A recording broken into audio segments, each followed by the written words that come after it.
குற்றப்புலனாய்வு திணைக்களத்திடம் இந்த விடயங்கள் கையளிக்கப்பட்டிருக்கின்றன என்கிற அந்த செய்தி வெளிவந்த பிற்பாடு மக்களிடத்தில் ஒரு பயம் தொட்டி கொண்டிருக்கிறது. இந்த விடயம் தொடர்பாக உரையாடுவதற்கும் இந்த விடயங்களை முன்னெடுத்து செல்வதற்கும் ஒரு பயம் தொட்டி கொண்டிருக்கிறது. நாங்கள் விசாரணைகளுக்கு ஒரு நீதி கேட்க வேண்டும் என்றால் நாங்கள் ஒரு இலங்கை பிரஜைகளாக இருப்போம், நெற்பிரஜைகளாக இருப்போம் என்று சொன்னால் நாங்கள் அதற்கு முகம் கொடுத்துத்தான் அதுக்கான உண்மையை பெற்றுக்கொள்ளணும். அதுக்காண்டி போராட வேண்டிய தேவை இருக்குது.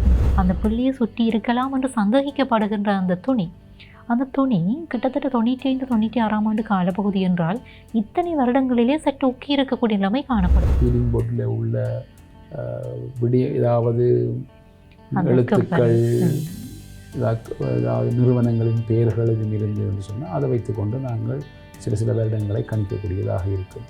உதாரணத்துக்கு நீங்கள் பார்த்தீங்கன்னு சொன்னால் ஏற்கனவே எடுக்கப்பட்ட அந்த பாட்டா பாதணியில் 6வது சைஸ் அளவுடைய பாதணிக்கு 39.90% என்று சொல்லி போடப்பட்டிருக்கு.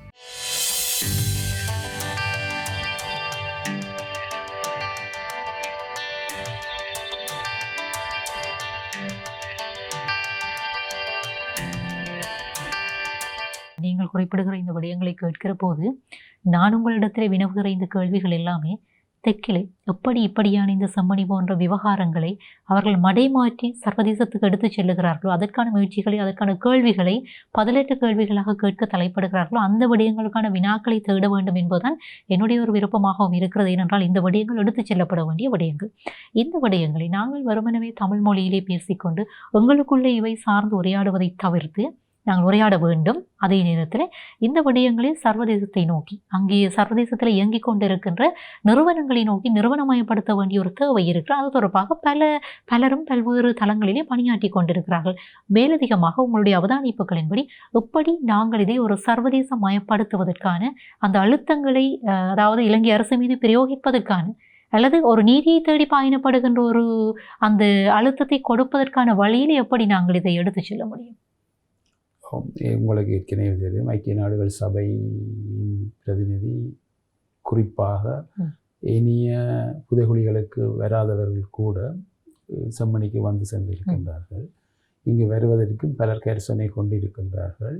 இந்த விடயம் சர்வதேசத்துக்கு கொண்டு செல்லப்படவில்லை என்றில்லை.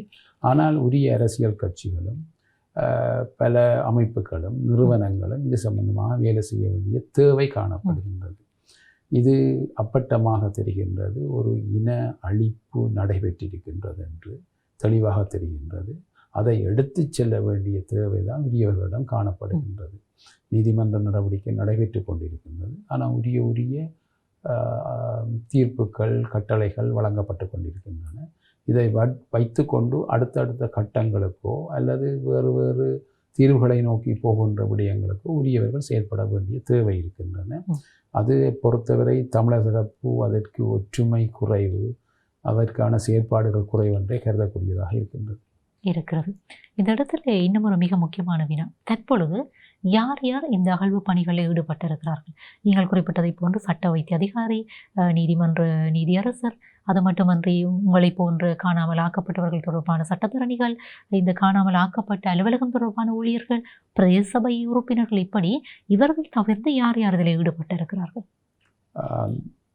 நீதிமன்றம், நீதிமன்ற அலுவலர்கள், சட்ட வைத்திய அதிகாரிகளோடு பல சட்ட வைத்தியர்கள் தென்பகுதியிலிருந்து வருகிறார்கள். குறிப்பாக குறைந்தது 2-3 பேர் மாறி மாறி சுழற்சி முறையில் செயற்பட்டு கொண்டிருக்கிறார்கள்.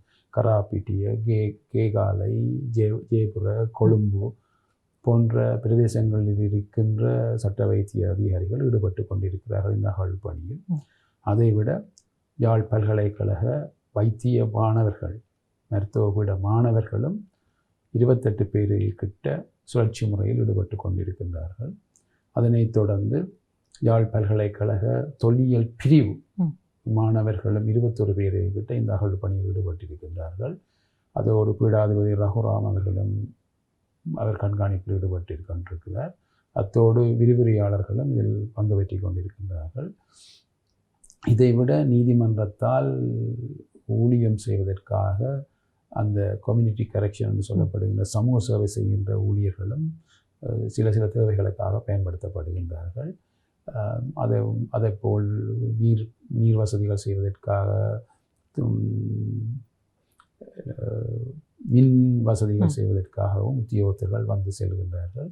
இன்று கூட அந்த அந்த பிரதேசம் முழுக்களும் சுத்தப்படுத்துவதற்கான நடவடிக்கைகள் ஈடுபடப்பட்டது. அதற்காக புல்லு வெட்டும் இயந்திரங்கள் பயன்படுத்தப்பட்டன.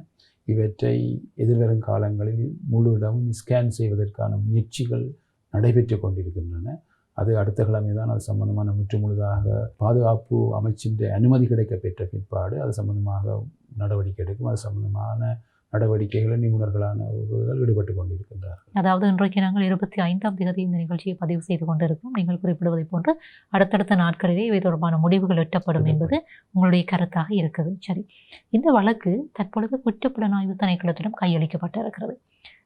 மிக முக்கியமாக இன்னொரு கருத்தும் சொல்லப்படுகிறது. இராணுவ புலனாய்விடம் கொடுக்காமல் குற்றப்புலனாய்வு திணைக்களத்திடம் இது கொடுக்கப்பட்டிருக்கிறது. ஏனென்றால் இராணுவத்திடம் கொடுத்தால் தமிழ் மக்களுக்கு நம்பிக்கை இருக்காது. அதனால் தான் இங்கே நாங்கள் குற்றப்புலனாய்வு திணைக்களத்திடம் இதை கையளித்திருக்கிறோம் என்று சொல்லி அரசு தரப்பு சில நியாயங்களை குறிப்பிடுகிறது. எதற்காக இப்படி கையளிக்கப்பட்டிருக்கிறது? உங்களுக்கு தெரியும், ஏற்கனவே இது ஒரு குற்ற பிரதேசமாக பிரகடனப்படுத்தப்பட்டிருக்கின்றது. அதே நேரம் நீதிமன்றத்தாலேயோ சட்டத்திறனிகளாலேயோ அவராலும் அது அவ்வாறு கோரப்படவில்லை. ஆனால் இந்த நடவடிக்கைகளை பார்த்து போலீஸ் திணைக்களத்தினாலே ஒரு திணைக்களமும் அதற்கு உடன்பட்டும் ஏற்கனவே யாழ்ப்பாண போலீஸார் தான் அந்த விசாரணைகளில் ஈடுபட்டு கொண்டிருந்தார்கள். பிற்பாடு குற்றப்புலனாய்வு பிரிவினரிடம் கடந்த திங்கட்கிழமை கையளிக்கப்பட்டிருக்கின்றது. குற்றவியல் நடவடிமுறை கோவை 125 கீழே இதனை விசாரணை செய்யப்பட வேண்டும் என்று அவர்கள் வந்தவுடனே அந்த விசாரணைகளை ஆரம்பித்திருக்கின்றார்கள். இந்த சிந்துபாத்தி இந்து மயான அங்கத்தவர்கள் போன்றவர்கள் இதிலே ஏற்கனவே இந்த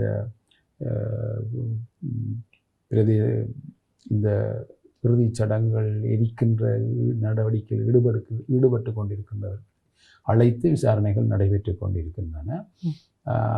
விசாரணைகளின் பிற்பாடு அவர்கள் என்ன அறிக்கைகளை சமர்ப்பிக்க போகின்றார்கள் என்பதை பொறுத்துத்தான் தெரியும். அவர்களும் தொடர்ந்து இந்த அகழ்வு பணியிடத்தை அவதானித்தபடி இருக்கின்றார்கள். ஆனால் இன்னமொரு விடயம் இந்த இடத்துல சுட்டி காட்டப்பட வேண்டிய விடயமாக இருக்கிறது. குற்றப்புலனாய்வு திணைக்களத்திடம் இந்த விடயங்கள் கையளிக்கப்பட்டிருக்கின்றன என்கிற அந்த செய்தி வெளிவந்த பிற்பாடு மக்களிடத்தில் ஒரு பயம் தொட்டி கொண்டிருக்கிறது. இந்த விடயம் தொடர்பாக உரையாடுவதற்கும் இந்த விடயங்களை முன்னெடுத்து செல்வதற்கும் ஒரு பயம் தொட்டி கொண்டிருக்கிறது. இந்த இடத்துல நான் முன்னர் உங்களிடம் கேட்ட ஒரு கேள்வி இங்கே நான் தொடர்படுத்தி பார்க்கலாம் என்று நினைக்கிறேன்.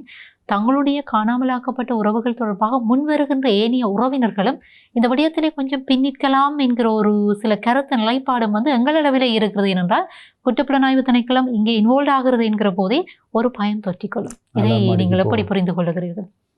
விசாரணைகள் என்று வரும்போது தேவையில்லாத பிரச்சனைகளுக்கு நாங்கள் போவான மனநிலை பலரிடம் காணப்படுகின்றது. அந்த அடிப்படையில் இவ்வாறான ஏற்பாடுகள் இருக்கலாம். நாங்கள் என்னால் மாடிக்கு போகணும் யோசிப்பார்கள். அவ்வாறான தன்மைகள் இருக்குது. ஆனால் நாங்கள் விசாரணைகளுக்கு ஒரு நீதி கேட்க வேண்டும் என்றால் நாங்கள் ஒரு இலங்கை பிரஜைகளாக இருப்போம், நெற்பிரஜைகளாக இருப்போம் என்று சொன்னால் நாங்கள் அதற்கு முகம் கொடுத்துத்தான் அதற்கான உண்மையை பெற்றுக்கொள்ளணும். அதுக்காண்டி போராட வேண்டிய தேவை இருக்குது. அதற்காக வேண்டி நாங்கள் பயந்தோ பின்வாங்க வேண்டிய தேவையில்லை. நாங்கள் ஒரு குற்றங்களோ தவறுகளோ செய்யாதவர்கள். எங்களுக்கான நீதி கேட்க வேண்டும், உண்மையை கண்டறிய வேண்டும் போன்ற விடயங்களுக்காக வேண்டி நாங்கள் முன்வந்து எங்களுடைய விடயங்களை சொல்லுவோம். அவர்களுக்கான பாதுகாப்பு எப்படி உறுதிப்படுத்தப்படும்? இலங்கையில் சட்ட பாதுகாப்புகள் வழங்கப்பட்டிருக்கின்ற சட்டத்தில் சாட்சியங்கள் பாதிக்கப்பட்டவர்களுக்கான பாதுகாப்பு வழங்கப்பட வேண்டும் என்று சொல்லப்பட்டிருக்கின்றது.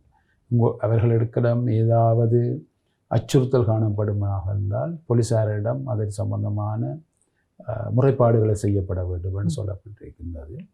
அது மட்டுமில்லை, நீங்கள் மனித உரிமை ஆணைக்குழுவோடோ அவ்வாறு உங்கள் உரிமை மீறப்படும் போது அதுக்கான சட்ட ஏற்பாடுகள் தாராளமாக இருக்கின்றன. அதற்கு எதிராக நாங்கள் தான் நடவடிக்கை எடுக்க வேண்டும். அதற்கு பயந்து கொண்டு நாங்கள் விலகி கொண்டு போனோம் என்று சொல்கிறது ஒரு உண்மையான பிரஜைகளுக்கு அழகில்லை. அது கட்டாயம் நாங்கள் அதுக்கு அதை முகம் கொடுத்து தான் ஆக வேண்டும். இதே நேரத்தில் இந்த செம்மணி விவகாரம், அதுவும் இந்த 2ஆம் கட்ட அகழ்வுகளுக்கான சுமார் 45 நாட்கள் நீதிமன்றத்தாலே வழங்கப்பட்டிருக்கிறது. அந்த நாட்களின் பிற்பாடு அது தொடருமா இல்லையா என்பது நாங்களும் பொறுத்திருந்து பார்க்க வேண்டிய விடயமாக இருக்கிறது. நீதி, அதே நேரத்தில் இந்த அரசுடைய கொள்கைகள் என்று அது அங்கே என்ன நிலைப்பாடு இருக்கிறது என்பதை பொறுத்து தான் எதிர்வருகின்ற நாட்களை பற்றி நாங்கள் தீர்மானிக்கிறோம். இந்த இடத்துல நான் நினைக்கிறேன், நீங்கள் திருக்கேதீச்சரம் மனித புதைகுழியாக இருக்கட்டும், அல்லது அங்கே சதோசா மன்னாருடைய நகர பகுதியிலே கண்டுபிடிக்கப்பட்ட மனித புதைகுழியாக இருக்கட்டும், கொக்கு தொடுவாயாக இருக்கட்டும், இப்படியான புதைகுழிகளோடு நெருக்கமான அந்த பணிகளில் நீங்கள் ஈடுபட்டிருக்கிறீர்கள். அந்த விவகாரங்கள் எல்லாமே, உதாரணமாக அந்த திருக்கேச்சர விவகாரத்தை நாங்கள் எடுத்துக்கொண்டோமாக இருந்தால், அது ஒரு குறிப்பிட்ட காலப்பகுதியோடு அப்படியே கிடப்பிலே போடப்பட்டிருக்கிறது. சதோசா என்பது கிடப்பிலே போடப்பட்டிருக்கிறது. எங்களுக்கு அப்பட்டமாக தெரிகிறது அந்த நகர பகுதியிலே ஒரு அதாவது இராணுவத்தினுடைய முகாம் இருந்தது என்பது வெளிப்படையாக தெரிகிறது. அப்படி இருந்தும் அவை கிடப்பிலே போடப்பட்டிருக்கின்றன. ஆனால் செம்மணி இன்றைக்கு ஓரளவுக்கு எடுத்து செல்லப்படுகிறது. இதனுடைய எதிர்காலம் அல்லது இந்த பணிகள் தொடர்வதற்கான வாய்ப்புகள் இருக்கிறதா, அல்லது கள நிலைமைகள் எப்படி இருக்கின்றன? இதில் ஒரு சின்ன திருத்தம் ஒன்று இருக்கு. திருக்கேதீச்சர வழக்கோ சதோச வழக்கோ கிடப்பில் போடப்படவில்லை, அவை நடைபெற்று கொண்டுதான் இருக்கின்றன. அவற்றுக்கான அறிக்கைகள் எல்லாம் கிடைக்கப்படாதபடியால் இந்த காரணத்திற்காகவே நான் நினைக்கிறேன் இந்த திருக்கேதீச்சர வழக்கு ஆரம்பிக்கப்பட்டு இன்றைக்கு வருடங்கள் கடந்திருக்கிறது. சதோசா வருடங்கள் கடந்திருக்கு. ஒரு இழுத்தடிப்பு நாங்கள் எடுத்துக்கொள்ளலாமா? இழுத்தடிப்பு நீதிமன்ற நடவடிக்கை என்பதே காலத்துக்கு தவணைகளிடப்பட்டு தான் நடைபெற்று கொண்டிருக்கின்றன. இவற்றுக்கு உங்களுக்கு தெரியும், ஏற்கனவே கொரோனா காலப்பகுதி 2-3 வருடங்கள் போனது. சில வழக்குகளிலே நாங்கள் மேல் நீதிமன்றத்துக்கு போய் சில தீர்ப்புகளை பெற வேண்டிய 2 வருட காலப்பகுதியில் எடுக்கப்பட்டது. அது மட்டுமில்லை, உங்களுக்கு தெரியும், அதற்கு அகழ்ந்தெடுக்கப்பட்ட மண்டை ஓட்டு தொகுதிகள் அளவுகளும் கூடுதலாக இருந்தது. 80 அளவான மண்டை ஓட்டு தொகுதிகள் திருக்கேச்சரத்திலும் சதோசையில் 300 சொச்சமானவை எடுக்கப்பட்டிருக்கின்றன. இவைகள் அனைத்தும் அகழ்வு பணிகள் முடிவடைந்து அதற்கான அறிக்கைகள் சமர்ப்பிக்க கையளிக்கப்பட்டிருக்கின்றன. ஆகவே அது காலங்கள் செல்வதை நாங்கள் கொக்கு தொடுவாயோடு ஒப்பிடுகிற போது இந்த 2 புதைகுழிகளுக்குமான அந்த நகர்வு என்பது கொஞ்சம் குறைவாக இருக்கிறது. போது இவை கொஞ்சம் மந்தகதியில் சென்று கொண்டிருக்கும் என்று நாங்கள் ஏற்றுக்கொள்வோம். கொக்கு தொடுவாய்க்கு மட்டும் சட்ட வைத்திய அதிகாரியும் ராஜ் சோமதாவின் அறிக்கைகள் சமர்ப்பிக்கப்பட்டிருக்கின்றன. அவை 52 மண்டை ஓட்டு தொகுதிகள் காணப்பட்டபடியாலும் அதற்கான வசதிகள் கிடைக்கப்பெற்றதனாலும் அவ்வாறான அறிக்கைகள் சமர்ப்பிக்கப்பட்டிருக்கின்றன. அந்த வழக்கு இன்னும் இறுதி முடிவுக்கு வரவில்லை. அவ்வாறு இருக்கும்போது இந்த சிந்துபாத்தி புதைகுழி வழக்கானது இன்று முதல் கட்டத்தில் 9 நாட்களும் இப்போதும் 25 நாட்களும் நடைபெற்று கொண்டிருக்கு. 20வது நாளும் நடைபெற்று கொண்டு மொத்தம் 29வது நாள் நடைபெற்று கொண்டிருக்கின்றது. இன்னும் எதிர்காலங்களில் தான் இது சம்பந்தமான முடிவு எடுக்க முடியும். அதாவது 45 நாள் 2ஆம் கட்டம் 45 நாட்களுக்கான நிதி ஒதுக்கீடு செய்யப்பட்டிருக்கின்றது. இது முடிந்த பிற்பாடு இன்னும் அகல வேண்டிய தேவை இருக்கும்போது நாங்கள் ஏற்கனவே உங்களுக்கு சொன்னது போல ஸ்கேன் பரிசோதனையில் ஓரளவு தெரியக்கூடியதாக இருக்கும். எங்கே இந்த மனித எச்சங்கள் மனிதர்கள் புதைக்கப்பட்டிருக்கிறார்கள். அதன் அடிப்படையில் அது சம்பந்தமான தீர்மானிக்கக்கூடியதாக இருக்கும் என்று நம்புகிறோம். அதே நேரத்தில் இன்னும் ஒரு விடய பரப்பு, பொதுவாக நாங்கள் பொது வழியிலே மக்களோடு உரையாடுகிற போது ஒரு விடயத்தை ஒரு பொதுமகன் கேட்ட ஒரு கேள்வியை நான் உங்களிடம் கேட்கிறேன். சரி, இந்த சித்துப்பாத்தி இந்து மயானத்திலே அகழ்வுகள் நடைபெறுகின்றன, இங்கே மனித எலும்புக்கூடுகள் மீட்டெடுக்கப்படுகின்றன. இப்படியே மீட்டெடுத்து என்னதான் செய்ய போகிறார்கள், என்ன தீர்வை தரப்போகிறார்கள் என்பது ஒரு பொதுமகன் என்னிடம் கேட்ட ஒரு கேள்வியாக இருந்தது. அந்த கேள்வியை நான் உங்களிடம் கேட்கிறேன். நல்லொரு கேள்வி. நாங்கள் எங்களுடைய ஆவணப்படுத்தல்கள் கட்டாயம் செய்யப்பட வேண்டிய தேவை ஒன்று இருக்குது. இதுக்கான நீதி பெற வேண்டிய தேவை ஒன்று இருக்குது. நீங்கள் சொன்னது மாதிரி நாங்கள் கொக்கு தொடுவாயில் சில அறிக்கைகளை பெற்றிருக்கின்றோம். அவ்வாறு இவற்றுக்கும் சில அழுத்தங்களை கொடுக்கலாம் என்ற முயற்சியில் தான் ஈடுபட்டு கொண்டிருக்கின்றோம். ஏற்கனவே எடுக்கப்பட்ட 2 மனித ஓட்டு தொகுதிகளுக்கான அறிக்கைகள் சமர்ப்பிக்கப்பட்டிருக்கிறது நீங்கள் காண்பீங்க. ஆகவே இது சம்பந்தமான விடயங்களுக்கு அந்த மண்டை ஓட்டு தொகுதிகளோடு அகழ்ந்தெடுக்கப்பட்ட பிற பொருட்களை வைத்து கொண்டு பேராசிரியர் ராஜ் சோமதேவ அவர்களினால் அந்த எடுக்கப்படுற பொருட்களுக்கு அடிப்படையில் அறிக்கைகள் சமர்ப்பிக்கக்கூடியதாக இருக்கும் என்று நாங்கள் தெரிந்த வரையில் விளங்கிக் கொள்கிறோம். குறிப்பாக பொருட்கள் கூடுதலாக எடுக்கப்பட்டால் காலங்கள் கூடுதலாக போகும் பரிசோதனை செய்வதற்கு.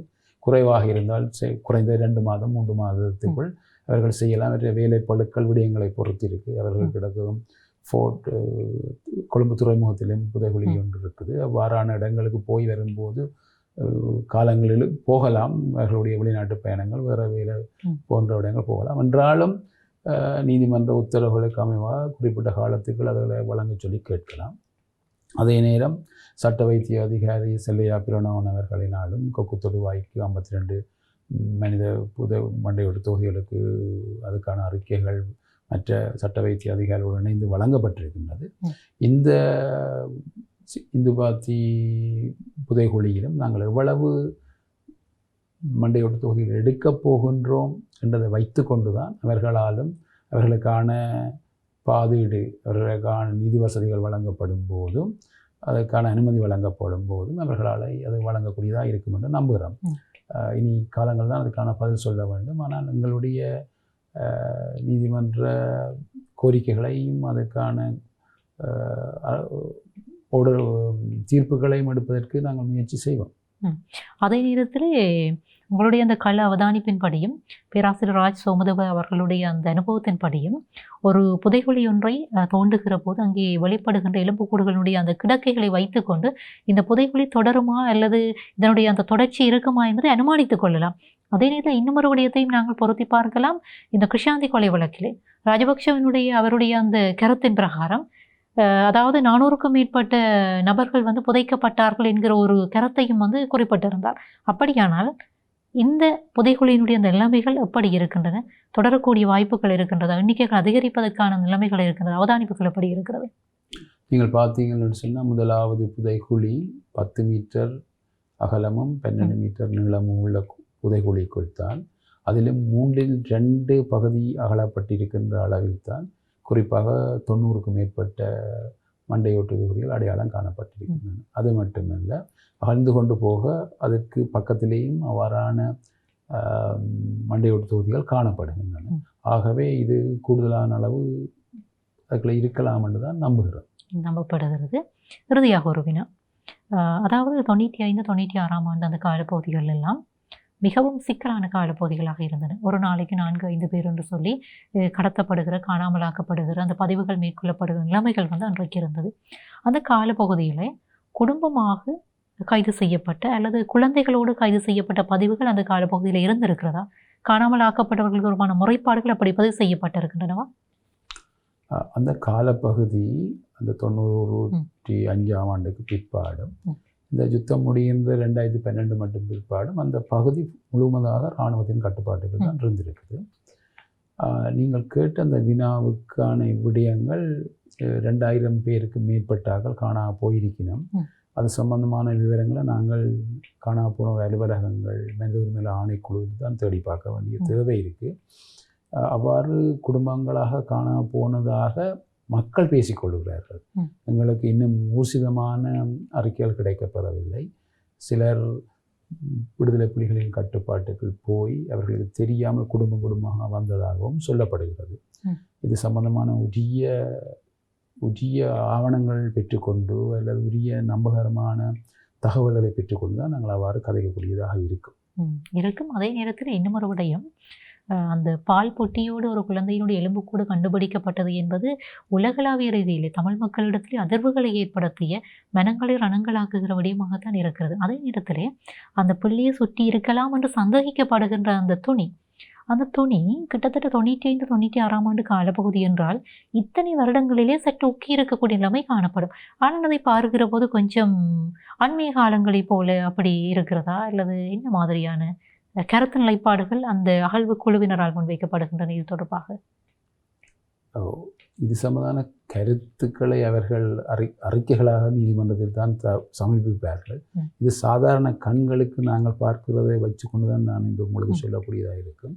இவை சில நேரம் அதனுடைய மண்ணின் தன்மை, நீரின் அந்த தன்மைகளை வைத்து கொண்டு தான் உக்கக்கூடியதா உக்க முடியாத அந்த துணியினுடைய தன்மைகளை வைத்து கொண்டு தான் தீர்மானிக்கக்கூடியதாக இருக்கிறதை ஒழிய அந்த நீங்கள் சொல்கிறத வைத்துக்கொண்டு வருடங்களை கணிப்புறது கஷ்டமாக இருக்கும். அந்த சில நேரம் அந்த ஃபீடிங் போர்டில் உள்ள ஏதாவது எழுத்துக்கள் ஏதாவது நிறுவனங்களின் பெயர்கள் எதுவும் இருந்து என்று சொன்னால் அதை வைத்துக்கொண்டு நாங்கள் சில வருடங்களை கணிக்கக்கூடியதாக இருக்கும். உதாரணத்துக்கு நீங்கள் பார்த்தீங்கன்னு சொன்னால் ஏற்கனவே எடுக்கப்பட்ட அந்த பாட்டா பாதணியில் 6வது சைஸ் அளவுடைய பாதணிக்கு 39.90% என்று சொல்லி போடப்பட்டிருக்கு. அப்போ எந்த காலப்பகுதியில் அவ்வாறு வந்தது என்று சொல்கிறதுனாலே நாங்கள் அந்த காலத்தை கணிப்பிடலாம். அதை வைத்துக்கொண்டு ஒட்டுமொத்தமாக எல்லா எலும்புகளும் அந்த காலப்பகுதி என்று கணிப்பிடுறதும் ஒரு பிரச்சனைக்குரிய விஷயமாக இருக்குது. நாங்கள் எல்லாத்தையும் பார்த்து ஒரு தீர்மானத்துக்கு வரக்கூடிய விடயங்கள் இருக்குது. அதுக்கு நிபுணர்களும் அதில் சம்பந்தமான அறிவுடையவர்களும் தான் அதுக்கான தீர்மானங்களுக்கு வர முடியும். நிச்சயமாக நீதிமன்றத்திலே வழக்குகள் முன்னெடுக்கப்படுகிற போது நாங்களும் இது தொடர்பாக அதிகமான எங்களுடைய கருத்துக்களை நாங்கள் தெரிவிக்க முடியாது. இருந்தாலும் மக்களிடத்தில் இருக்கக்கூடிய பல கேள்விகளுக்கு சந்தேகங்களுக்கு விடையை கொடுக்கக்கூடிய வகையில் இன்றைக்கு இந்த நிகழ்ச்சி அமைந்திருந்தது. மிக்க நன்றி. நீங்கள் காலையிலிருந்து இந்த கிட்டத்தட்ட 7 மணி 8 மணி வரைக்கும் களத்திலே பணியாற்றி விட்டு இன்றைக்கு நாங்கள் நிகழ்ச்சியை பதிவு செய்து கொண்டு இருக்கிற போது இரவு 9 மணியை தாண்டி கொண்டு இருக்கிறது. இருந்தாலும் உங்களுடைய அந்த பணி இடைவெளியிலே இங்கே வருகை தந்து பல கருத்துக்களை எங்களுடைய உறவுகளுக்காக பகிர்ந்திருக்கிறீர்கள். மிக்க நன்றி. நன்றி. அகலங்கு நிகழ்ச்சியினூடாக அணிந்திருந்தோம். இன்றைக்கு அகலங்கு நிகழ்ச்சியிலே மிக முக்கியமாக இந்த செம்மணி சித்துப்பாத்தி இந்து மயானம் தொடர்பான பல்வேறு விடயங்கள், அங்கே அகழ்ந்தெடுக்கப்படுகின்ற இந்த எலும்புக்கூடுகள், இவை தொடர்பான மக்களிடத்தில் இருக்கக்கூடிய சந்தேகங்களுக்கான விடையை கொடுக்கக்கூடிய வகையில் தான் இன்றைக்கு இந்த நிகழ்ச்சி பயணப்பட்டிருக்கிறது. சந்திக்கலாம் மற்றொரு அகலங்கும் நிகழ்ச்சியோடு.